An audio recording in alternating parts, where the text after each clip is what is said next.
Hello and good afternoon, ladies and gentlemen. This is the captain. Welcome aboard another flight. And what we're doing today is our flight is from Calicut to destination Mumbai. That's brow. We've just passed Mike Lima. We are on an airway cubic 12, and at the moment at 36,000 feet. And this flight is all about seeing a very different aspect of flying, just than the non normals and the way we do things. I bet you're going to find this interesting and you will learn something new. And here we go. What we have is cabin altitude. So, memory items: don oxygen masks, establish crew communications, pressurization mode selector to manual, and outflow valve switch to close, and make sure outflow valve shows fully closed. Is this cabin altitude uncontrollable? Yes. Passenger oxygen signs on. Give passengers oxygen. Seatbelt signs on. Quickly put on all the lights. Now, all these memory items are seat oriented, and both the pilots need to do it simultaneously. Once we do this, let's take a look at the traffic below. Make sure nobody is on our left or right, because we'll have to do an emergency descent. So first thing I'm going to do is go on the PA intercom. Cabin crew, rapid descent, rapid descent. First officer is going to go on the ATC, and he's going to announce Mayday, Mayday, Mayday. This is Sierra Romeo 1995. Emergency descent, and request latest altimeter reading. Now, this is a time where we go to a MCP and we dial a lower altitude quick, and we're going to do a descent. I'm going to take the speed brakes to full to help the descent rate. Check my descent again, and yes, the airplane start descending. Now I could increase my speed as well, but this is a hull loss. It's a loss of a structure because of which we're losing the pressurization. So I'm just going to dial 100. You would have noticed in the background there's a sound. It's a technique. Someone may say, hey, put the sound off, make it easy. But for me, I would do the procedure, and then I know, okay, this is all good. I'm descending, I'm safe. I'm going to go up, and I'm going to cut off the horn. Coming back again as a part of the route, I'm going to go on the offset. I'm going to select right 5, make sure there's no traffic on the right, and I'm going to start my descent again. And here we are. So what this is doing is, I would have gone on heading select and I would have turned the heading, but when I have a computer, I would like to make my life easy. That's exactly what I've done. I'm going to lock this at 276. I realized the speed was increasing, which I shouldn't have done, so I've just opened the speed window and I'm going to make it 275 and keep it there. Now it is descending. It is giving me my route lateral offset separation as well from the traffic if I have need to. Now the ATC has been informed. At this time, I can ask the pilot monitoring for the checklist. Alright, let's do the cabin altitude warning checklist. Condition: one or more of these occur, a cabin altitude exceedance, in flight the intermittent cabin altitude configuration warning horn sounds, or a cabin altitude light illuminates. Dawn oxygen mask set regulations 100%. Establish crew communication. Yes, we are talking to each other. Pressurization mode selector manual. Outflow valve switch hold and close until the outflow valve indicates fully closed. Did we give the passengers oxygen? Yes. Passenger oxygen signs on. Passenger signs are on. And then I go to the emergency descent. The emergency descent condition: one or more of these occur, cabin altitude cannot be controlled. Yes. A rapid descent is needed. Yes. Announce the emergency descent. Pilot flying will advise the cabin crew. I have done that. Pilot monitoring will advise ATC and obtain the area altimeter setting. Now I don't have a live ATC, but I can go onto my EFP and take the latest setting when the time is right and when I need to do it. Now I'm still commencing my descent, continuing with the checklist. Passenger signs were on without delay. Descend to lowest safe altitude or 10,000 feet, whichever is higher. Engine start switch is continuous. Thrust lever reduce thrust to minimum, and speed brake to flight detent. If structural integrity in doubt, like we said, yes, it's a hull loss, limit speed as much as possible and avoid high maneuvering loads. Set target speeds to VMM. But like I said, it's a hull loss. I'm going to keep my speed at 275 and keep continuing the descent. Now at this time, I have to descend from 25,000 feet and I have to descend to 10,000 feet. I still have a lot of time with me, and in this time I can get a little better on my situational awareness. I can look on my EFB and I can see what's the closest airport that I'm going to be near now. So while I'm descending, I can be close to Hubali Airport, or I can be close to Golf Oscar as well. So during this descent, I can go to my electronic flight bag again, and I can request for a weather for Golf Oscar. So let's see what the weather is.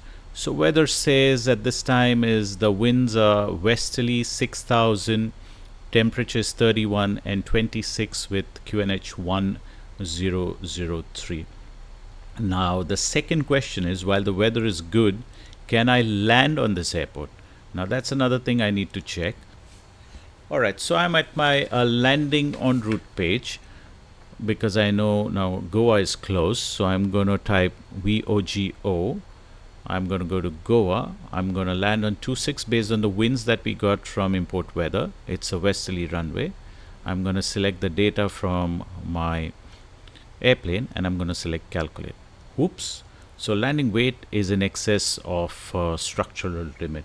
Okay.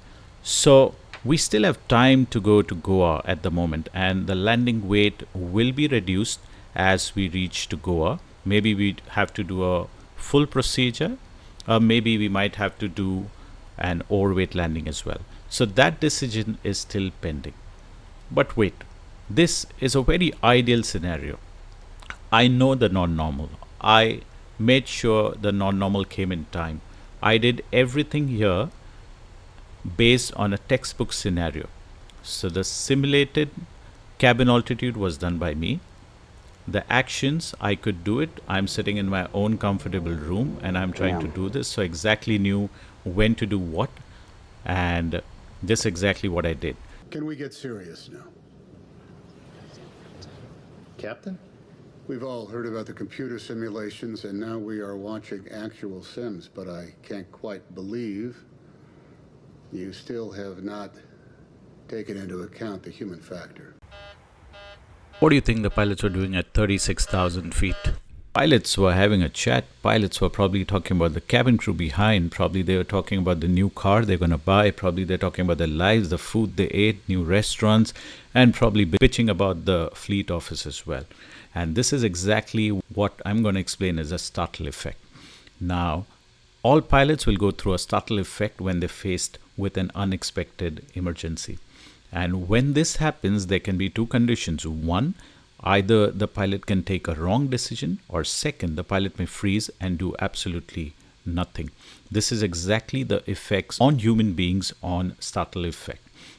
But like it is said, you simulate to stimulate. So trained pilot who's already faced this emergency in training before will respond better in a situation, and even though he faces a startle effect, he will take less time to recover and go back to his procedures and do everything the way he's taught in training. Now, this is a small brief of startle effect. I have attached a link in my description. It is an extract from the FAA website about startle effect. Go read about it. It's very interesting. Now, along with that, what a pilot will also face, especially in this condition where we faced an uncontrolled decompression, he also will be under time of useful consciousness, which we call TUC.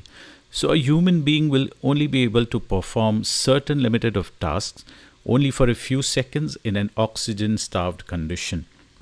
In this case, at 36,000 feet, your time of useful consciousness is about 20 seconds. So take a pause, think about it. When this happened, the pilot had startle effect. He's going to take about 5 to 6 seconds till he figures out what's really happening. And then, second, he is going to eat into his TUC as well.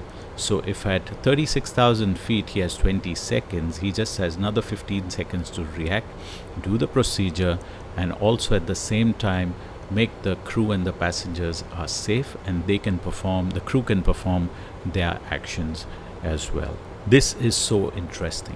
So what we saw is just two human performance limitations that can affect a pilot during a non-normal situation, and what he can do in terms of training to get himself better. Okay, now it's time. Let's land the airplane nice and safe. Let's take care of our cabin crew and our passengers.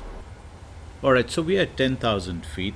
I've had a word with the cabin crew, and cabin crews told me that right now they have some passengers who have a nose and a ear bleed due to sudden decompression. We have children who need attention, and at the same time, we also, due to a hull loss and due to the packs not working efficiently, the cabin is extremely warm as well. And of course, there's a lot of noise in the cockpit as well, which I can't simulate, but in real life, I know for sure there's going to be a lot of noise that's going to be there at the moment. So this is a time where we do a decision making procedure, and we apply something called as a clear model. So let's go step by step and let's see what a clear model is all about. So C stands for clarify. We're going to clarify the problem. So the problem is medical condition, high temperatures in the aircraft, noise in the cockpit, and that's the problem that we have for now. We're going to look for options. So to look for options, I can look around and I can see if I have other airfields around. I have Brow Mike, then I have Goa, and then if I want, I can go directly to Mumbai as well. But do I have fuel for Mumbai? Yes. Do I have time for Mumbai, and is it safe to go to Mumbai? Yes. That's my destination as well. But now with the current situation, we know that going to Golf Oscar Goa, that's the correct option. We come to the third stage of the decision model, that's called evaluate. Now let's evaluate the options. Is Goa airport available for us to land? Yes. Are there any NOTAMs that stops us from going onto this airport? There are none NOTAMs that affect our arrival. I've checked the performance as well, and the performance for the landing en route is with 65,000 kgs, and that is perfect for our landing in WM Goa as well. So we've evaluated the option. Now it's time to act. So what I've done in the meanwhile is set the arrival for our approach into Goa WM, and the arrival has been set and the runway has been set as well. I'm going to choose my speeds here. I'm going to land with flaps 40, and I'm going to choose my auto brakes to 3. That's the performance with calculated with, and I'm going to set my bugs as well. Once the bugs are set, I have done the step that is called act. So we clarify the problem, we looked for options, we evaluated the option that we have, and then we did the act as well. R stands for review. We're going to review these options, and we're going to make sure whatever we've done is correct. So there are 2 people in the cockpit, and we both are going to review. We're going to involve the cabin crew as well, just to make sure she is aware of the landing time. She's got a briefing as well, and she is ready for this approach as well. So now I'm not going to do the full approach. I know we've already been through a long video here trying to learn different things, but what I will do now is I'm just going to put the airplane on approach, configure it nice and easy, and make sure all the passengers and the crew land safely. Thank you for watching the video. Thank you for joining me on this flight. Please do hit the like button, hit the subscribe button so you get notifications on the new videos as and when I upload. If you like the video and if you have any comments, suggestions, join into the discussion, add in your own valuable feedback for everybody on this channel, so we all learn something new and we grow as a pilot, as a team, and a community as well. So before we go, I would like to say this is the captain. Thank you once again and see you on our next flight. Bye bye.